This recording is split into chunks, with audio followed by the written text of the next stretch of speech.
Hello travelers, I'm Gabriele Chiapparini, welcome to Small Photobook Cult. Today's book tackles a very sensitive subject, one that is taboo in our society from a certain point of view. Through 9 chapters, the book dissects the Disneyfication of nature and animals against the stark reality of the hunt and the kill. It is a visual and written inquiry into Western exceptionalism, the legacy of colonialism, and the psychological space where love for a mother meets the moral challenge of her actions. Welcome to the new episode of Small Photobook Cult. We are here with Julia Mejnertsen. Hello, Julia. I'm glad to speak with you today. Thank you so much, Gabrielle. It's a pleasure. It's a big pleasure. And I'm really happy that we are speaking about this beautiful book that is HUN. How is the correct pronunciation? You can say both as you did. HUN is the English pronunciation, but it also refers to hunter. Mm-hmm. And the other pronunciation you did, which is HUN, is actually the female pronoun in Danish. It means she in Danish. So whichever way you want to pronounce it, it's okay. Okay, great. So maybe we can also speak about the title later, because I think what you just said is really curious, and we can dig a bit more on that. Do you want to introduce the work and tell us what is the HUN about? I would love to. So HUN is my big, long-term project turned into a book. This project has taken me around 12 years to photograph, which I think also speaks to really the complexity of it. It's about my mother as a starting point, I would say, and my relationship with her. But it broadens out into something more, because my mother is also a hunter. And when I started this project those 12 years ago, it actually started because she invited me to Zimbabwe to go on an elephant hunt. And this was my first time traveling to Zimbabwe, and my first time going on a big game hunt. So it was really very eye-opening for me in many ways. But this also made the project into not only being about having a mother who hunts, among other things, elephants, but also a project about our relationship with nature and the wild, and how I can only speak for myself, but I think maybe we can also be a bit more general and say that many populations in the West, and especially city dwellers, have really been very far removed from wildlife, animals, and nature. So the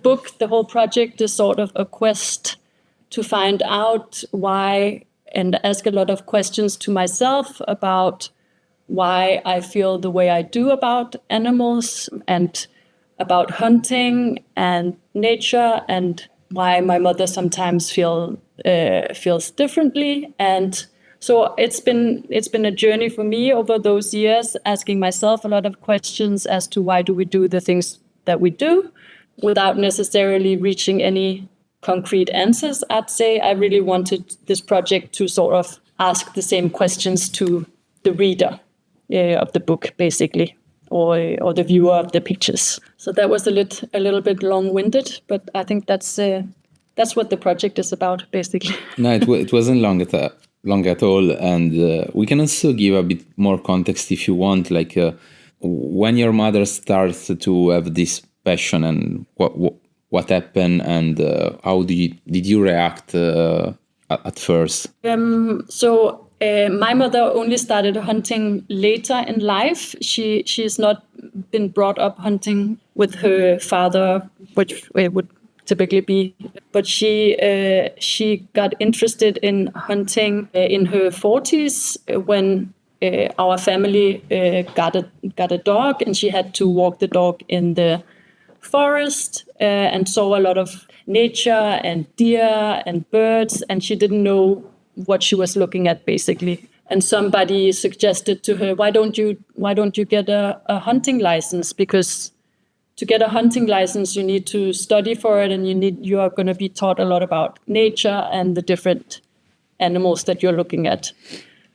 So she decided to do that, and she got very passionate about learning about nature, in the Danish nature, but also to get the hunting license, you have to do a shooting test. And she actually found out that she was also very good at shooting, and she was also accepted into this community of other female hunters in Denmark, and this whole package just that was surrounding this hunting community really made her super passionate about the hunting. So that's it. Actually started, in her 40s, the hunting, and then she started. She started in Denmark shooting birds and maybe a deer, and then it sort of progressed over the years. And how was your reaction when your mother started to be an hunter? I think when she started, I was probably around 10, 11, 12. And I don't remember having like a reaction being, oh, you're killing animals. I remember seeing her shifting as a woman, or like she went from being very much about her children and being a stay-at-home mom, and then into really finding something she was very passionate and devoted to. So seeing that shift, I think unconsciously was very powerful for me. But it wasn't so much the fact that she was shooting animals. It was more seeing that my mother turned from one thing to another. Yeah, I understand. And when did you decide to start this project? Yes, so and also why? Yeah, it's a little. I mean, I only started devoting myself to photography around. Now it's around 12 years ago. So I actually started this project, photographing this project, before I even, and I say this in like becoming a photographer. And I was working in marketing, and one day my mother called me and said, "Do you want to come with me on an elephant hunt in Zimbabwe?"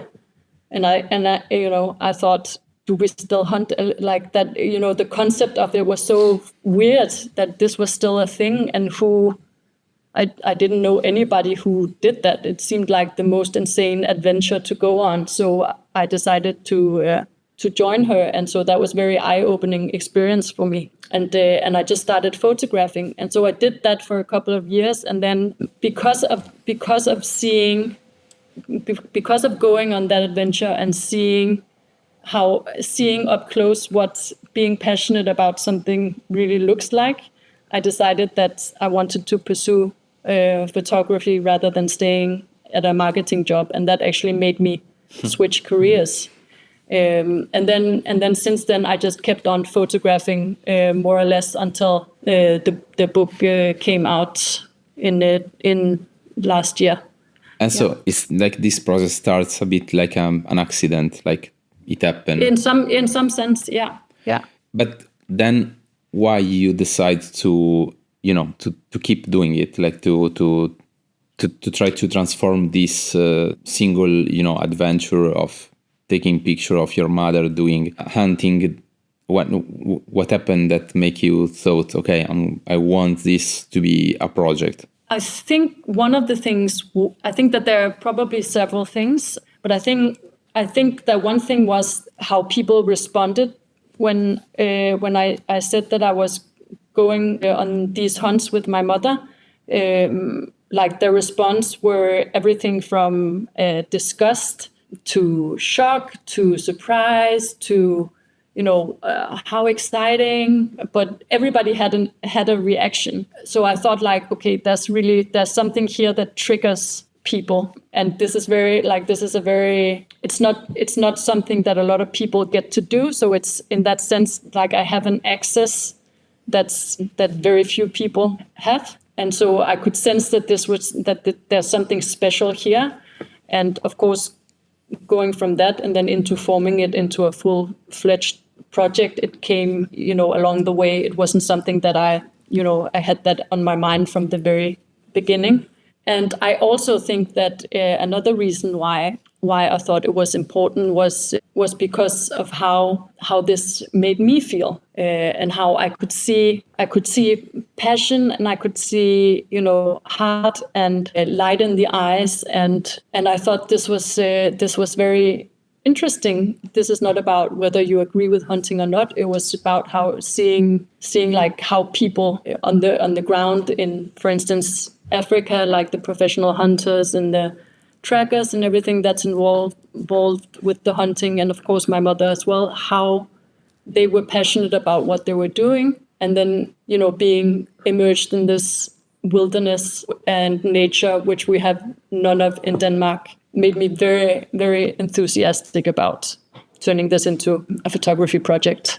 How did you use the images in the book, the design, the sequence, to amplify this central dichotomy, like your mother and the hunter? And I often you see the dichotomy of images. So typically you'll have an image from the actual wildlife in Africa pitted up against an artificial wildlife taken in Denmark, either in a zoological or Museum of Natural History, or in the zoo. So I think these are the first chapters in the book where those two are pitted up against each other. So it's also a way of saying, like, okay, so this is how we portray nature, and this is how actual nature looks like. So in that sense, that's how those chapters were used.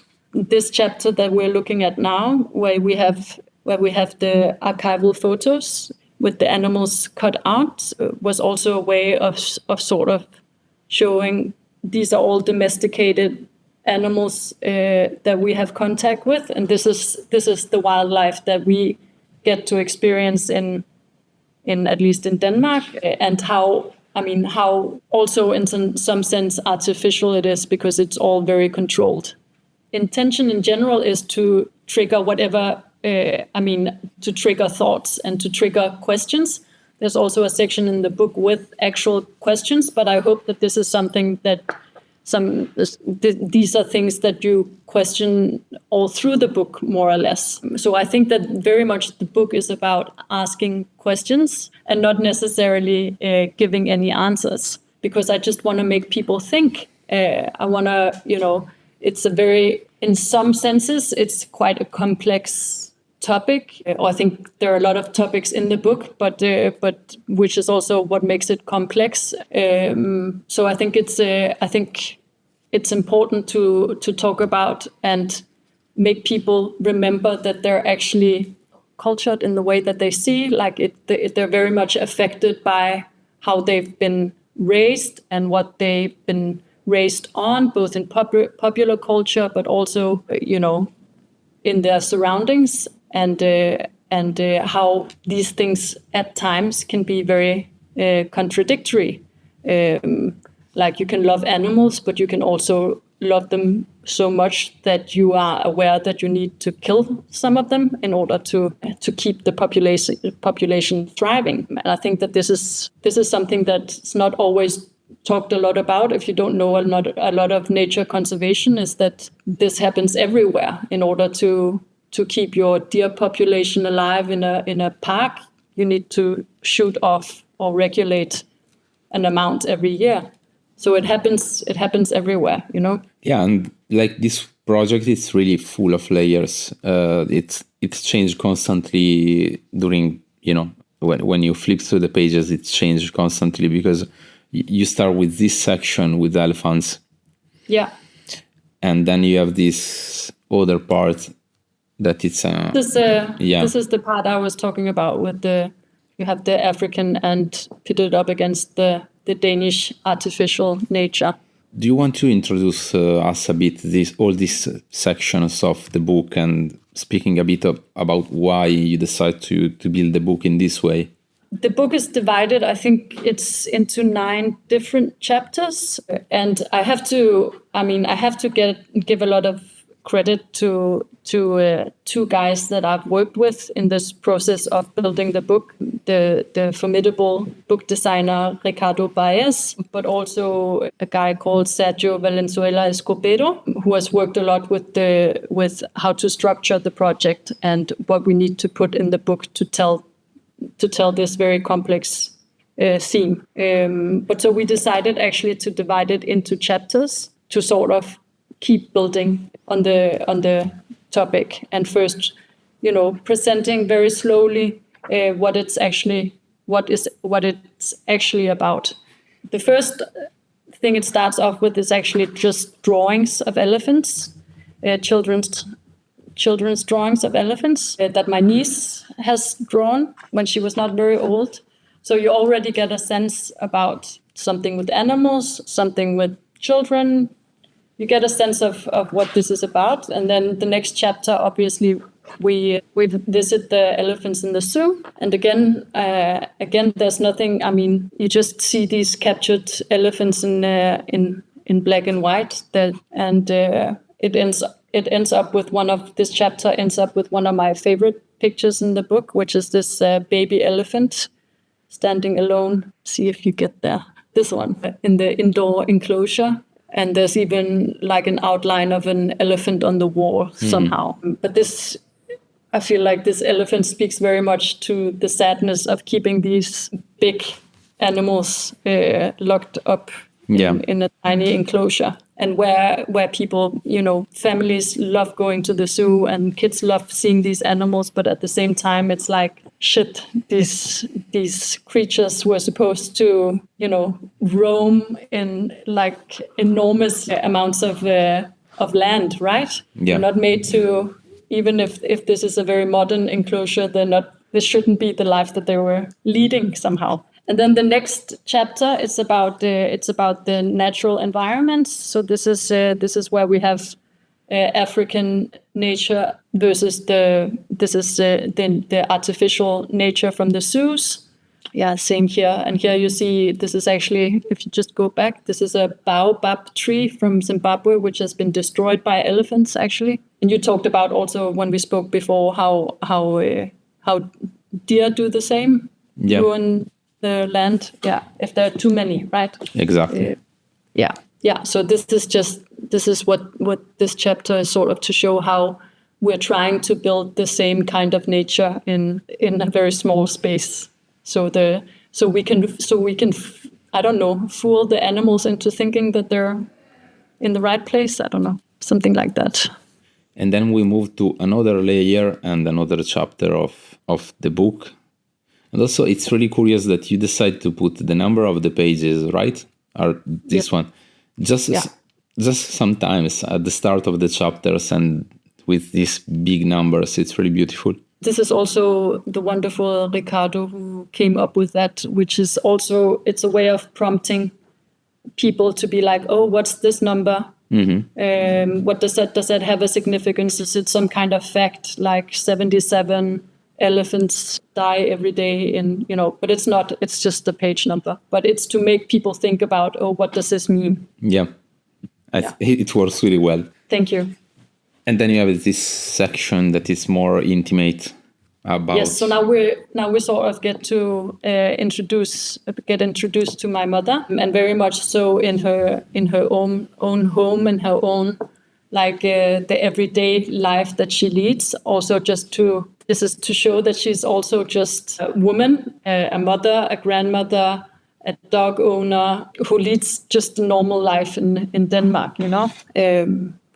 So to present her as a family person, and then we show her as the hunter.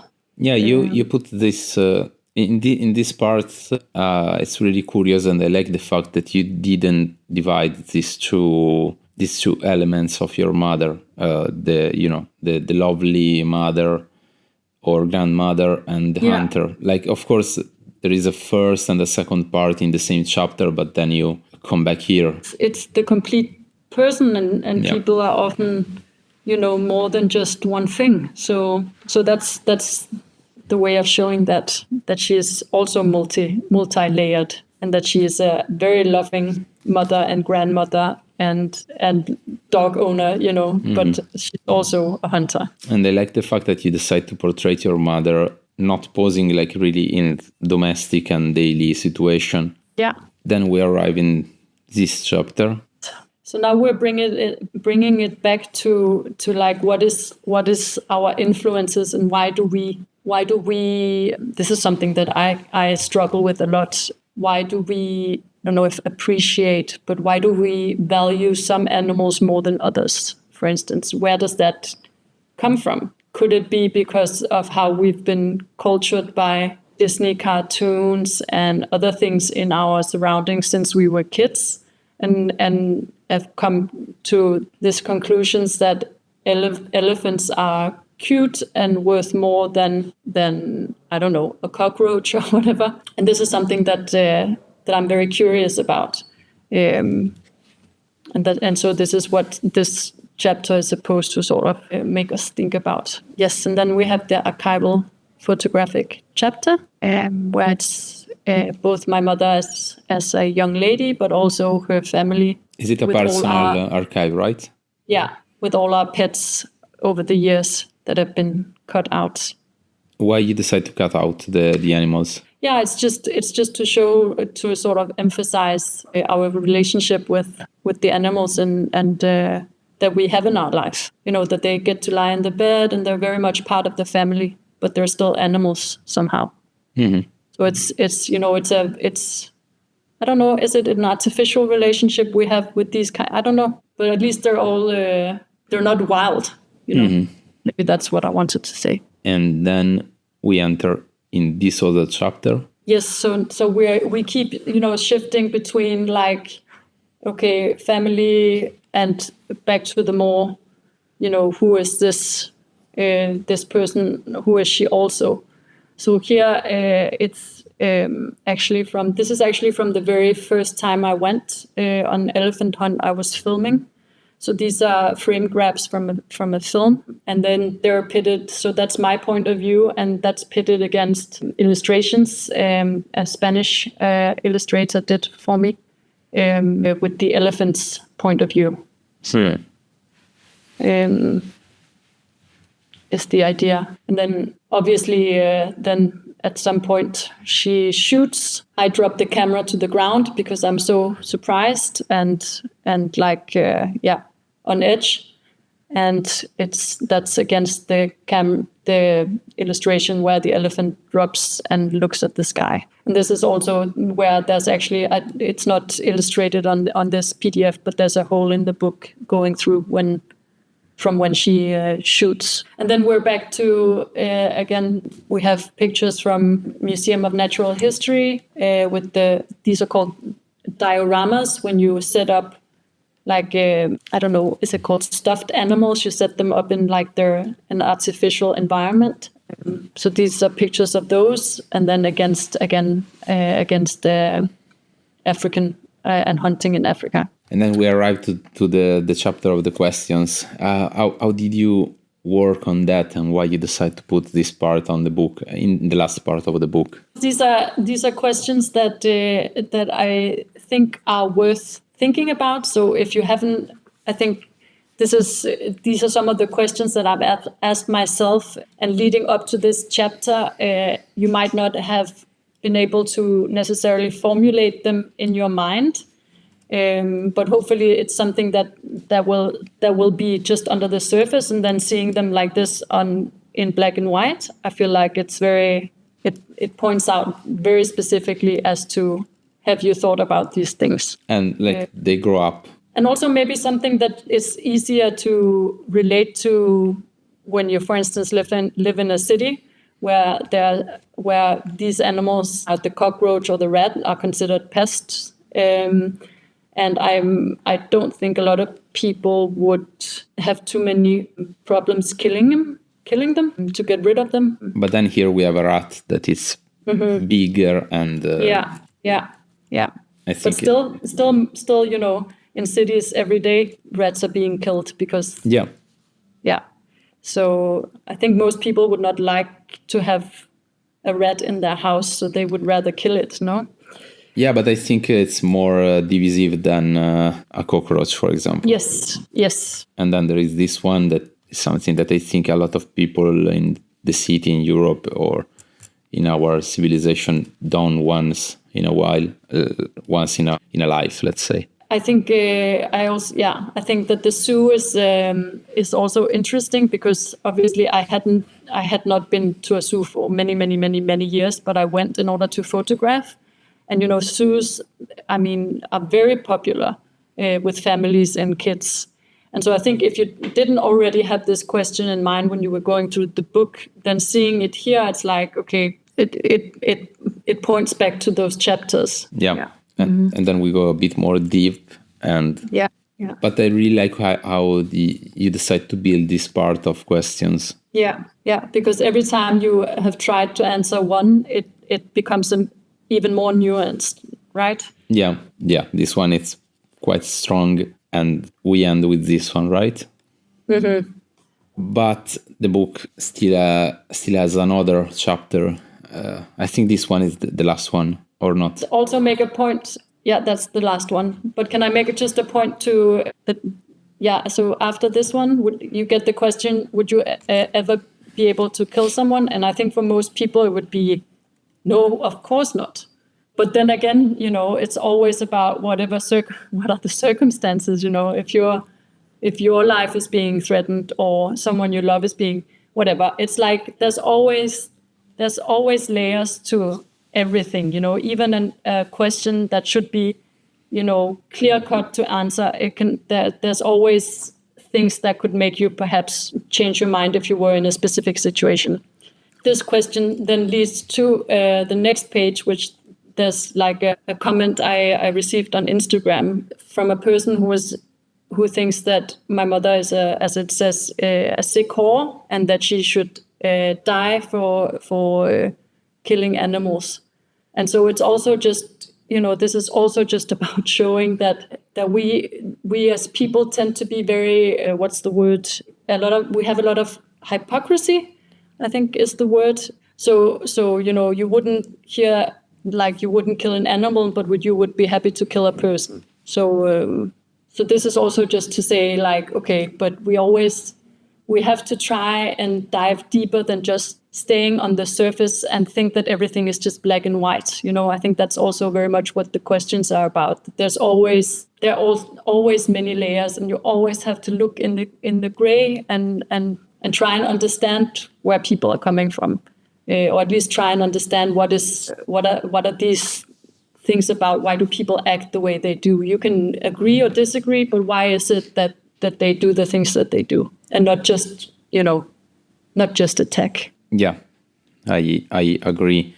And as I said to you before, when me and my partner Camilla, we were in this wood in England, and we went out with the guy that controlled that the population of the deer don't go out of control and start to destroy the trees. And also because of the climate change, that is something that we build, like we made it. They just are, too much. And it was really weird and a mixed feeling, because we grew up with this idea of we love deers, for example. It's full.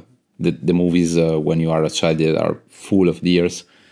So it was a really, really weird mixed feeling, because we can saw that work was really, deep and complex, and we see that this guy really knows really profoundly the nature and the animals, and there is this huge respect for the animals. But in the end, he's an hunter, a killer, and you need to work a bit on this feeling, because we have too much background. I don't know how to say. Yeah, I think also that's one of the biggest misconceptions, is that hunters don't love animals and don't love wildlife and nature. Because my own experience is also that they probably know a lot more about these things than you do or than I do, because they are in the nature and with the wildlife as much as they are. So that has also been my experience. So,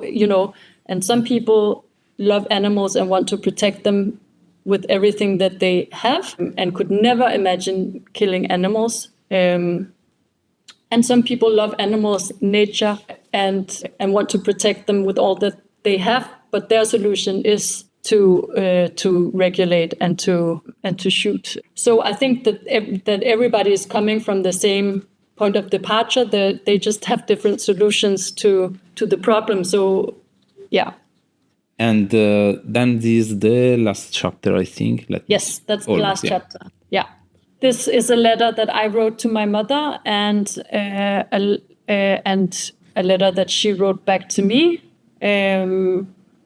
about what what her hunting has meant for me and for her. So this is very much about this mother-daughter relation. That's also why we have the two portraits of my mother and myself morphing, where I morph into my mother. And that's, so it's about how, we are, it's difficult to avoid where we come from, and how we look for answers as well in our own familial relationships. And find some common ground and understanding. It does not have to be conflict all the time. And Julia, as a photographer, were you able to relate to your mother in a different way? In a different episode, Peter Flugler said that as a photographer, he was able to ask his father questions that he would not have asked as a son. I don't know. That's a very good question, actually. I don't know if it's so much the photography, or it's just that I have been part of her life in this way. So I've gotten to see her in a different light because I've seen her perform what she loves to do. And that has made our relationship deeper in some sense. But whether I don't know. That's a very good question. I can't answer that, I think. I don't know. Next time. But I think that, but I think at least, whether it's the photography or not, but having had this project that has made me go on these trips, but I might have gone on the trips even if I wasn't photographing, but that's obviously, I can't say if I would have or not, but I might have. But I think that the circumstances of doing this project has made our relationship much deeper and much more than just mother-daughter, but also woman to woman somehow. And whether and again, this book is not about whether I am pro or anti-hunting, but I have it has definitely made me respect her much more as a woman. And I think I also say this in the letter that she has become a role model for me in that she decided to follow something that she was very passionate about and did not care about what other people thought. She just wanted to get better, know more, be the best that she could be, because this was something that she wanted to do. And that has been incredibly inspiring. After that, did you discover something new about you and your mother? I discovered that we are, much more alike than there's a certain point when you grow up where you're like, I'd never want to be like my parents. Mm-hmm. And then there's a certain point where you find out, where you realize that, okay, I can't run away from the fact that I'm the daughter of this woman. We're very much alike. So yeah, we might have different opinion about things, but still we have like a deep love for each other and are very similar. So for her, it's been hunting. For me, it's been photography and arts. What do you hope to spark this project in the viewer? The only thing that I really want is for people to start asking more questions and seeking more answers. And I hate the way that we're living in a world right now where everything needs to be black and white, and nobody is looking for the more complicated answers, and everything is very superficial and it has to be quick instead of diving into things and actually becoming smarter and wiser. And so I hope that this project is something that will spark a lot of questions, and that people will be interested in trying to seek more information or deeper answers than just hunting is bad. And how did your mother react to the book? She was I think she loves the book and she's very moved by the book. But I think more than that, she's very moved by the fact that that somebody has found her interesting enough to actually make this work about her. Yeah. Is there a specific music that you suggest to listen watching this book? I have thought a lot about this question. One I would absolutely recommend if you don't know him or know the genre. It's an Ethiopian guy called Mulatu Astatke. Yeah, I love it. You know? Yeah, yes. It's so great. Ethiopian jazz music might be nice. Yeah, it's amazing. There is also probably a recording collaboration. Okay, I don't remember. Yeah, but I also had a CD when I was younger. And this was amazing. This would be my personal choice. And if you wanted to be a little more conservative, it could also be the soundtrack from the movie Out of Africa. Okay. Do you learn something during the process of making this project that can help other photographers to do a better job? I think that the main thing, because I also started this when I was very much in the beginning of trying to be a photographer, my biggest advice is just to shoot as much as possible. And when you think you're done, you should keep shooting, if at all possible, because the more material that you collect, the better the project becomes. And when you have to end up doing your selections, it's much better to have a wide selection where everything that you end up not using is still top notch. So that would definitely be my suggestion. Keep working on it longer than you think that you should. And the very, very last questions, can you suggest us a book to have in one of the future episodes? This is also like a super, super, super difficult question. I know. There's so many great books and projects. And so my answer will be that the most recent book that I got is a book called Microlight by a South African photographer called Janssen van Staden. Mm-hmm. I don't know if you know him. I think I saw this book. I don't remember it now, but I'm quite sure. So this is a book about also it's somehow similar in that it's a book about his father who died in a plane accident, and he goes searching for who his father was, and yeah. And who is the publisher?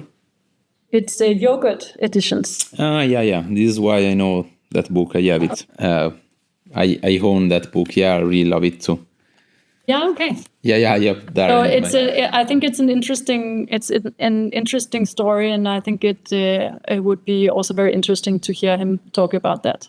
So that is my final choice, even though there are many. You can say more than one if you want. Okay, so another book that I would be interested in hearing about, just because the work must have been very complex to make. It's also relatively new. It's called Nicotine. Mm-hmm. It's his name, T.J. Erickson, something like that. And is it That Beat Club, the publisher, maybe? It might be, yeah. It might be. I'm not sure. Yeah. It's about these pictures he's made with passing, I think, cigarette smoke or nicotine somehow through like layers and layers and layers of it. And I think that's also quite an interesting project that I would like to hear something more about. Great. Okay. Thank you so much, Julia. Thank you very much for having me. It's been a great pleasure. No, it was really the project is really, I think it's really interesting, and it's a tough topic. It's not something that it's easy. It's not easy to speak about, and the book itself, it's super well done. I like it a lot. The size, the paper, everything. I think it's an amazing work. So thank you so much. Congratulations. Thank you very much. And yeah, thank you so much, and goodbye to everyone. Goodbye, Julia. Thanks for listening. And yeah, thanks for it, of course. And see you soon. See you soon. Ciao. Bye-bye.